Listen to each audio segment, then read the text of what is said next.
Good morning everyone. आयुक्तालय college शिक्षा जयपुर के ज्ञान सुधा सक्सेस साथी चैनल पर आप सभी का एक बार पुनः स्वागत एवं हार्दिक अभिनंदन। मैं डॉक्टर विनीता श्रीवास्तव, सह आचार्य SMB government PG college Nathdwara से। हमारे आज के सेशन का टॉपिक है इच्छा मृत्यु या दया मृत्यु। इंग्लिश में इसे यूथेनेशिया नाम से जाना जाता है। इच्छा मृत्यु एक विवादास्पद मुद्दा है जो हमारे समाज की नैतिकता, मूल्यों और विश्वासों को समाहित करता है। इस मुद्दे से कानून के अलावा मेडिकल और सामाजिक पहलू भी जुड़े हुए हैं। यह पेचीदा और संवेदनशील मुद्दा माना जाता है। दुनिया भर में इच्छा मृत्यु की इजाजत देने की मांग बड़ी है। यूथेनेशिया, इच्छा मृत्यु, दया मृत्यु, मर्सी किलिंग, आत्महत्या, सहायता से आत्महत्या पर्यायवाची हैं जो इच्छा मृत्यु के लिए उपयोग किए जाते हैं। प्रतियोगी परीक्षाओं के दृष्टिकोण से देखें तो इच्छा मृत्यु या दया मृत्यु एक महत्वपूर्ण टॉपिक है, विशेष तौर से वहां जहां वर्तमान मुद्दों के विषय में प्रश्न पूछे जाते हैं। यूपीएससी सिविल सेवा परीक्षा की तैयारी करने वाले विद्यार्थियों के लिए भी यूथेनेशिया उपयुक्त टॉपिक है, विशेष तौर से सामान्य अध्ययन पेपर 2 के तहत, जहां शासन, गैर सरकारी संगठनों की भूमिका, स्वास्थ्य और सामाजिक क्षेत्र के लिए नीति विषय है। वहां यूथेनेशिया एक उपयुक्त टॉपिक है। सामान्य अध्ययन पेपर 4 के तहत आचार विचार, नैतिकता और मूल्य के अंतर्गत भी इच्छा मृत्यु या दया मृत्यु को स्थान दिया गया है। सबसे पहले देखते हैं कि इच्छा मृत्यु कहते किसे हैं, है क्या इच्छा मृत्यु। विकिपीडिया की परिभाषा इस संदर्भ में हम लेते हैं। इच्छा मृत्यु अर्थात यूथेनेशिया मूलतः ग्रीक अथवा यूनानी शब्द है, जिसका अर्थ यू मीन्स अच्छी, थेनेटोस मीन्स मृत्यु, यानी अच्छी मृत्यु होता है। यूथेनेशिया, इच्छा मृत्यु, मर्सी किलिंग, दया मृत्यु इत्यादि कई पर्यायवाची हैं इसके, और इच्छा मृत्यु पर दुनिया भर में बहस जारी है। इस मुद्दे से कानूनी के अलावा मेडिकल और सामाजिक पहलू भी जुड़े हुए हैं। यह एक बहुत ही पेचीदा और संवेदनशील मुद्दा माना जाता है। कॉलिंस अंग्रेजी शब्दकोश के अनुसार इच्छा मृत्यु किसी ऐसे व्यक्ति को मारने की प्रथा है जो बहुत बीमार है और कभी भी बेहतर नहीं होगा। ऐसे व्यक्तियों के दुख को समाप्त करने के लिए आमतौर पर उनके अनुरोध पर या उनकी सहमति से किया जाता है। अब देखते हैं इच्छा मृत्यु को और किस तरह से परिभाषित किया जाता है या जाना जाता है। एक परिभाषा कहती है कि इच्छा मृत्यु का तात्पर्य है एक लाइलाज और पीड़ायुक्त बीमारी या एक अपरिवर्तनीय कोमा से पीड़ित रोगी की दर्द रहित हत्या। लेकिन कुछ अन्य उदाहरण भी हैं। कुछ ऐसे लोग जो बीमार नहीं हैं, लेकिन उन्हें लगता है कि वो बहुत अच्छे तरीके से अपना जीवन जी चुके हैं और अब एक डिग्निफाइड तरीके से अपने जीवन को समाप्त करना चाहते हैं। लेकिन ऐसे लोग आत्महत्या नहीं करना चाहते और बहुत बार उन्होंने सरकारों से इच्छा मृत्यु की मांग की है। विभिन्न विपत्तियों में फंसे हुए लोग भी अक्सर सरकार से इच्छा मृत्यु की मांग करते हैं। कई मामलों में इच्छा मृत्यु का निर्णय व्यक्ति के अनुरोध पर किया जाता है, लेकिन ऐसे समय भी होते हैं जब व्यक्ति कोई निर्णय लेने में असमर्थ होता है, जैसे छोटे बच्चे या कोमा में कोई पेशेंट। इस तरह के केसेस में इच्छा मृत्यु का निर्णय रिश्तेदारों, चिकित्सा पेशेवरों इत्यादि द्वारा लिया जाता है और कुछ केसेस में अदालतों द्वारा भी निर्णय लेने के मामले सामने आए हैं। अब हम इच्छा मृत्यु से जुड़े कानूनी और नैतिक मुद्दों की समीक्षा करते हैं। प्रत्येक देश में इच्छा मृत्यु के अलग अलग कानून हैं।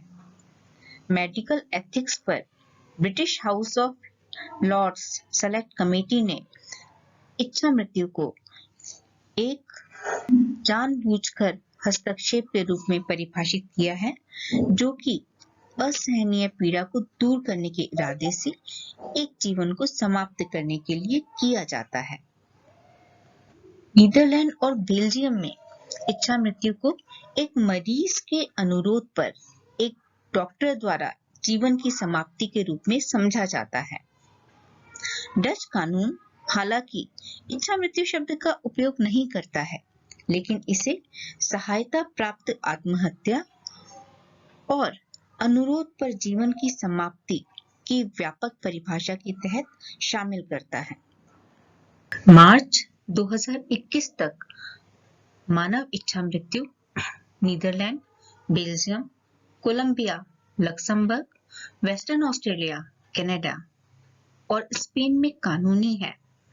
स्विट्जरलैंड, जर्मनी और ऑस्ट्रेलियाई राज्य विक्टोरिया और अमेरिकी राज्य वॉशिंगटन, ओरेगन, कोलोराडो, हवाई, वर्मंट, मैन, न्यू जर्सी, कैलिफोर्निया और कोलंबिया जिले में कानूनी रूप से इच्छा मृत्यु वैध है।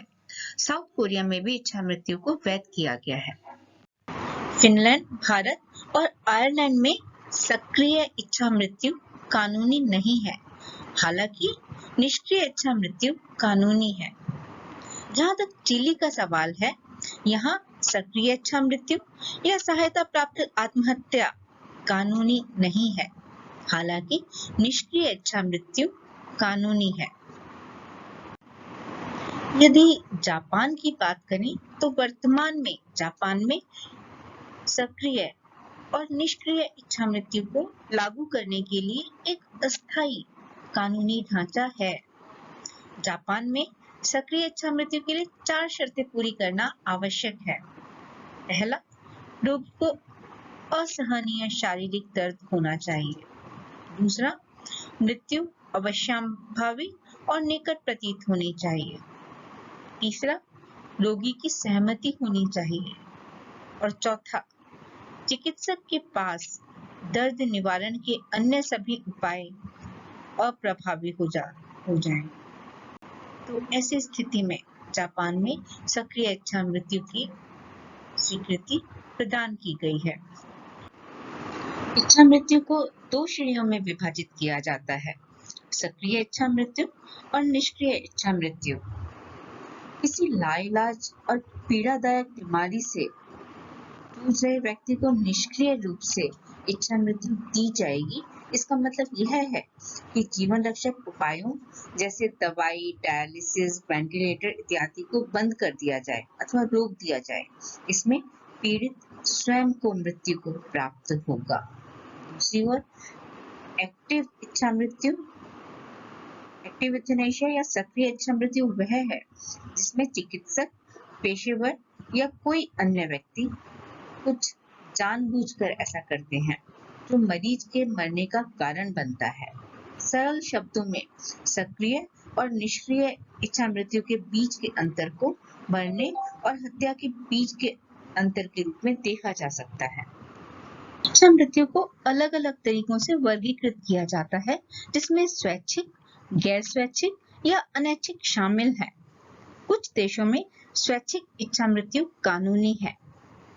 गैर स्वैच्छिक इच्छा मृत्यु अर्थात जिसमें रोगी की सहमति उपलब्ध न हो, लगभग सभी देशों में प्रावधान बनने की प्रक्रिया में है, जिनके विषय में हम आगे जानकारी हासिल करेंगे।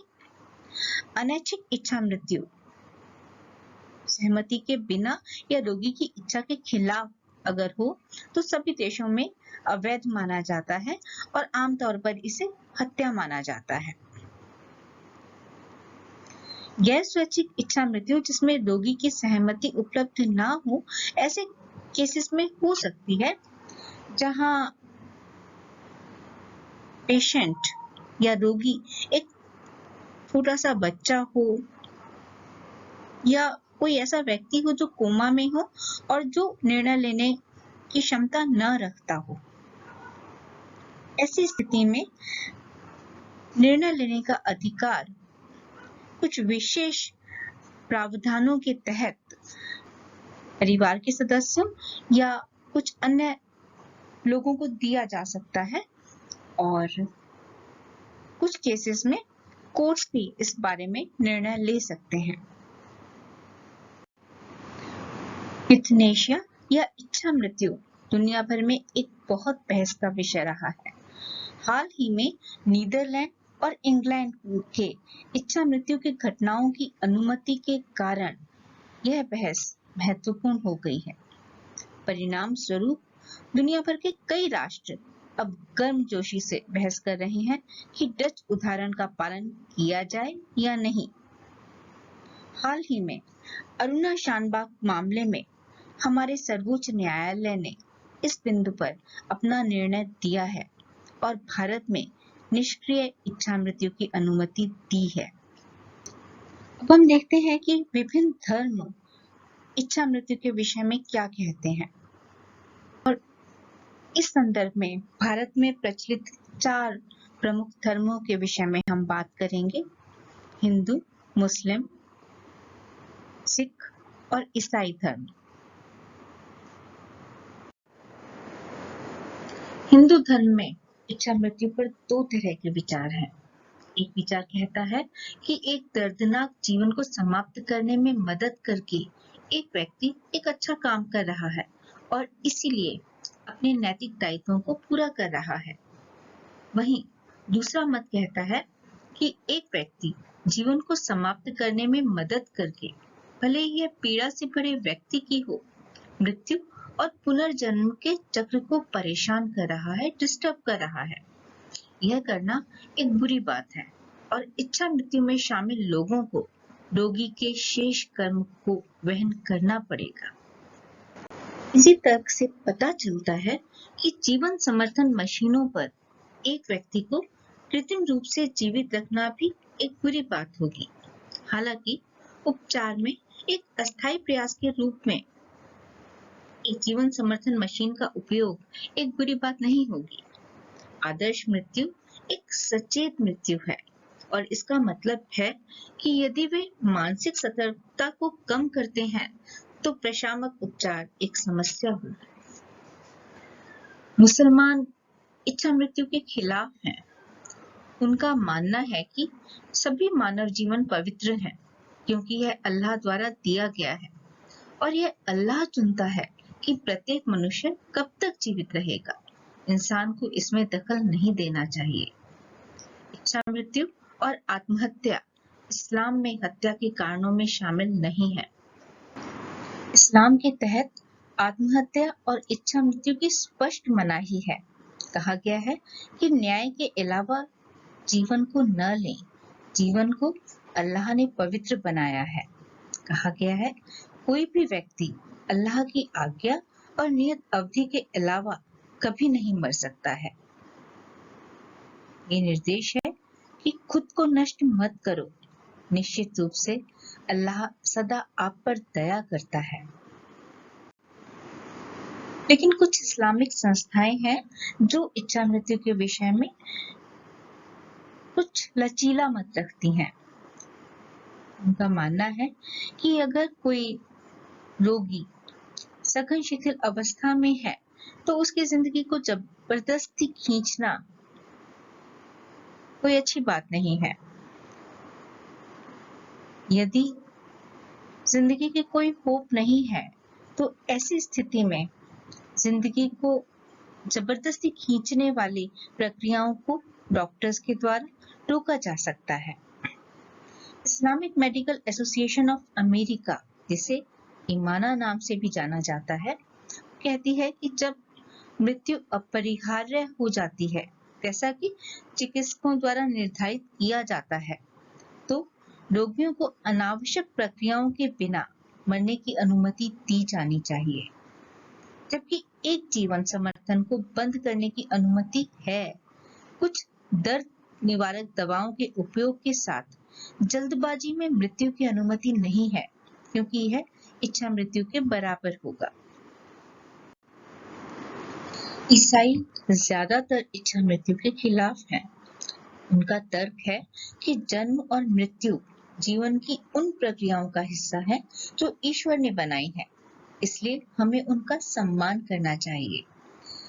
यह इस तर्क पर आधारित है कि जीवन मनुष्य की ओर से एक उपहार है, इसलिए किसी भी इंसान के पास किसी निर्दोष व्यक्ति की जान लेने का अधिकार नहीं है, भले ही वह व्यक्ति मरना चाहता हो। अब हम सिख धर्म की बात करते हैं।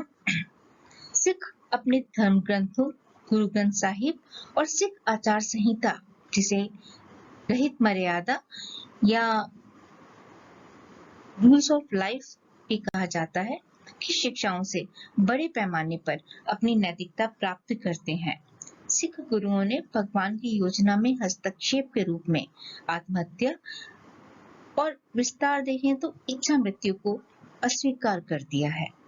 पीड़ा, उन्होंने कहा, कर्म के संचालन का हिस्सा है और मनुष्य को बिना शिकायत के इसे स्वीकार करना चाहिए, बल्कि ऐसा काम करना चाहिए कि कर्म ने उन्हें जो स्थिति दी है उसका सर्वश्रेष्ठ बना सके।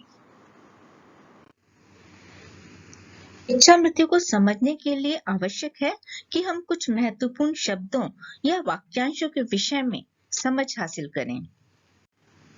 इसमें महत्वपूर्ण है अनैच्छिक और गैर स्वैच्छिक इच्छा मृत्यु।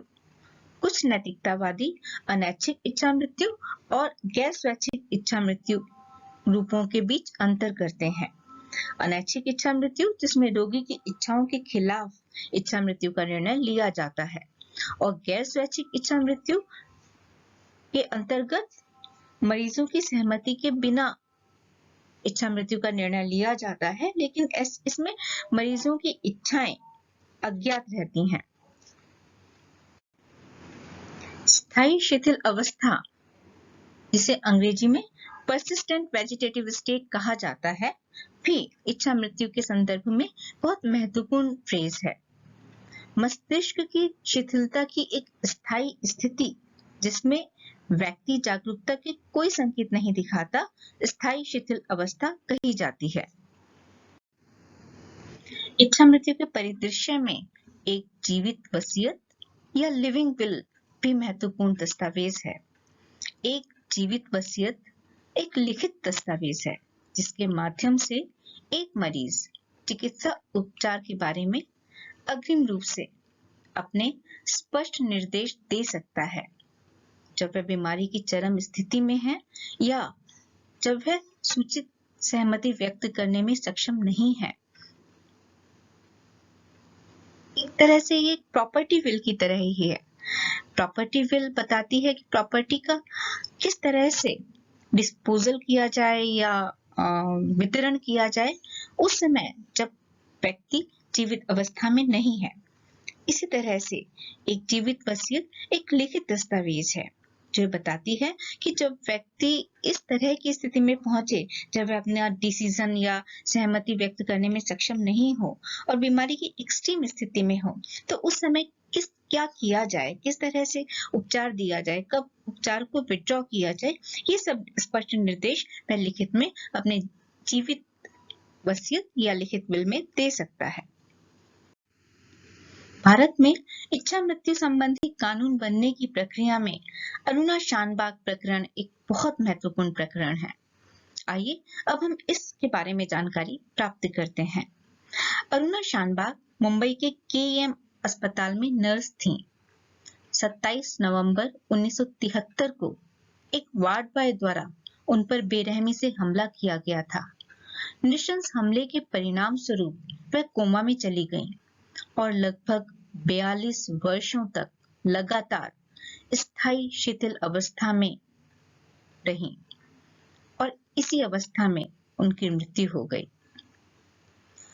वर्ष 2009 में पत्रकार कार्यकर्ता पिंकी वीरानी ने अनुच्छेद 32 के तहत सुप्रीम कोर्ट में एक याचिका दायर की।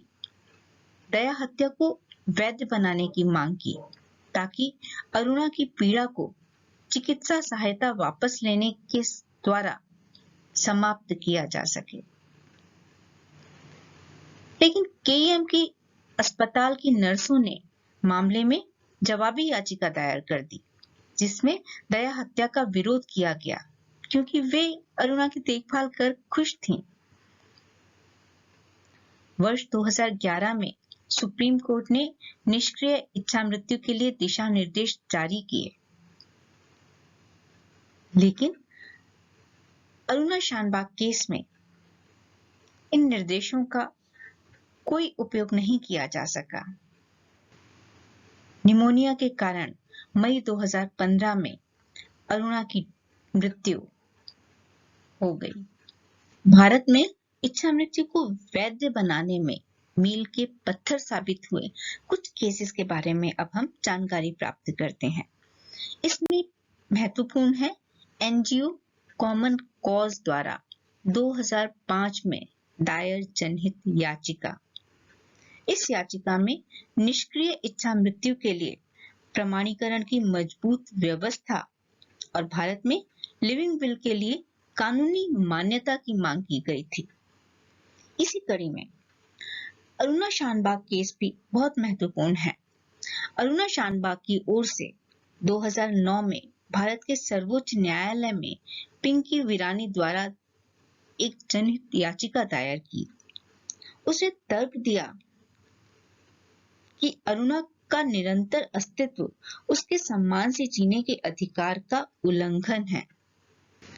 अरुणा शानबाग प्रकरण में पिंकी वीरानी द्वारा सुप्रीम कोर्ट में 2009 में दायर याचिका का परिणाम ये हुआ कि मार्च 2011 में सुप्रीम कोर्ट ने भारत में निष्क्रिय इच्छा मृत्यु को वैध बनाने के लिए व्यापक दिशा निर्देश जारी कर दिए।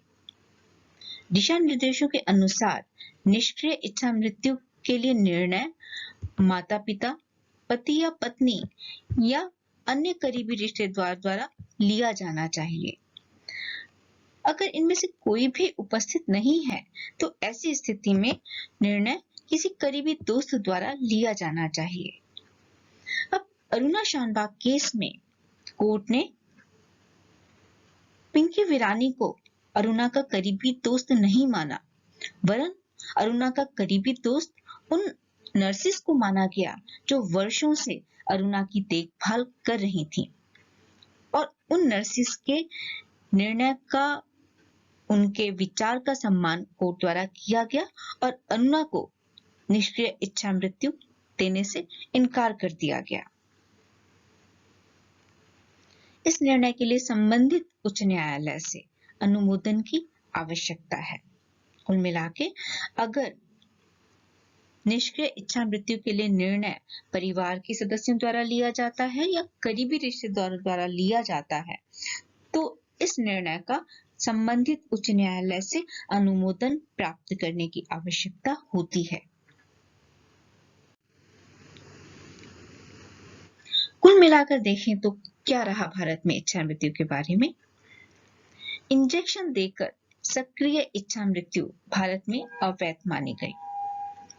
सुप्रीम कोर्ट के मार्च 2011 के अरुणा शानबाग केस के फैसले के बाद भारत में निष्क्रिय इच्छा मृत्यु कानूनी मानी गई, इसे कानूनी स्वीकृति मिल गई।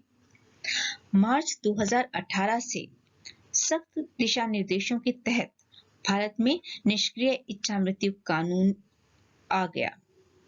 इसके लिए निष्क्रिय इच्छा मृत्यु दिए जाने के लिए यह जरूरी है कि मरीजों का एक जीवित इच्छा पत्र या लिविंग विल हो जिसके माध्यम से मरीज अपनी सहमति दें। दूसरा, वो बीमारी की चरम अवस्था में हो और तीसरा, या वो स्थायी शिथिल अवस्था में हो। ऐसी स्थिति में सख्त दिशा निर्देशों के तहत भारत में निष्क्रिय इच्छा मृत्यु दी जा सकती है। कुल मिलाकर भारत में देखें तो निष्क्रिय इच्छा मृत्यु की उच्चतम न्यायालय ने 2 स्थितियों में अनुमति दी है।